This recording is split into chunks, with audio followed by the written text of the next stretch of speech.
Good morning, I'm Guy Lake, I'm from Late Smart, and I appreciate the opportunity to present Iglu Melbourne Central, which is a 28-storey student accommodation tower in the Melbourne CBD. Before I start, I'd like to acknowledge the traditional owners of Wurundjeri and Bunurong country on which this project is located, and I recognise their continued contribution to land, water and culture. I pay my respects to their elders, past, present and emerging. This building occupies a prominent position at the corner of Russell and Little Lonsdale Street in the northeast of the Melbourne CBD. It's diagonally opposite the State Library of Victoria. It accommodates 374 students in individual studios, but there's also a very diverse range of indoor and outdoor communal facilities that are distributed vertically through the tower. The building's been designed to sit calmly within a rapidly changing context, one which has a diversity of styles, heights and materiality. The built form surrounding the site includes two-storey terraces that are immediately to the north and the south, as well as commercial and residential towers that are between 65 and 180 metres in height. These, along with key heritage buildings, including the State Library, which you can see in the foreground of the image on the left, make for a highly variable street wall and character.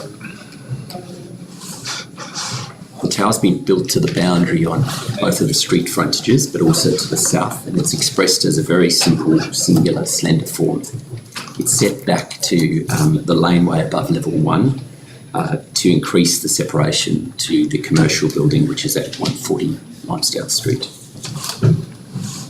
A strongly expressed grid embraces the consistency of the studio room module and the tower floor plates.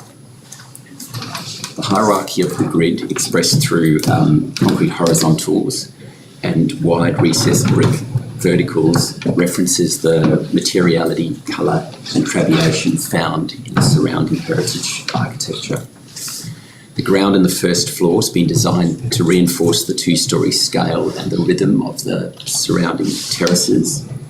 Double-height bush-hammered concrete columns support the tower, and between shop fronts and bay windows promote visibility and activation between the internal spaces and the street. There's a continuous steel and glass awning that provides weather and wind protection to pedestrians. The scale of the grid expands vertically from a single-storey scale at the base to a double-storey scale to reinforce the verticality and the slenderness of the form and to reference the varied scale of the surrounding context. There's a 4-storey scale at the top of the building that further emphasises the verticality, but also provides a crowning feature to the tower. There's a variation in materiality and texture between the stacked volumes, with increased texture providing solidity at the base and a smooth crown to evoke lightness. Here you can see the transition in scale of the grid, as well as the shift in texture. The Flemish bonded brickwork has a projecting header course in the single height piers, while the double height piers are smooth and flush. The studios have large windows that maximise daylight and views, whilst being sufficiently solid to achieve good thermal performance. There's a centrally located awning window that provides natural ventilation, a shadow box that conceals the bed joinery, and mechanical ventilation is concealed behind a metal grille. On the lower left hand, to the lower left of the image, you can see the shift in texture in the concrete between the smooth horizontals and the bush-hammered concrete verticals. The vertical piers change from brick to finer concrete in the 4-storey crown, which integrates a full-height screen to the roof terrace, which provides safety but also wind protection. The presence of low-scale buildings to the south means that the building's red in the round and it makes the side wall very prominent. The concrete beams and the brick piers have been wrapped around the building with the same variation in vertical scale and texture, while the glass has been replaced with a brick infill with a darker blend. A central glazed slot provides natural light and outlook to the corridor. Inside, the building offers amenity well beyond your typical student accommodation.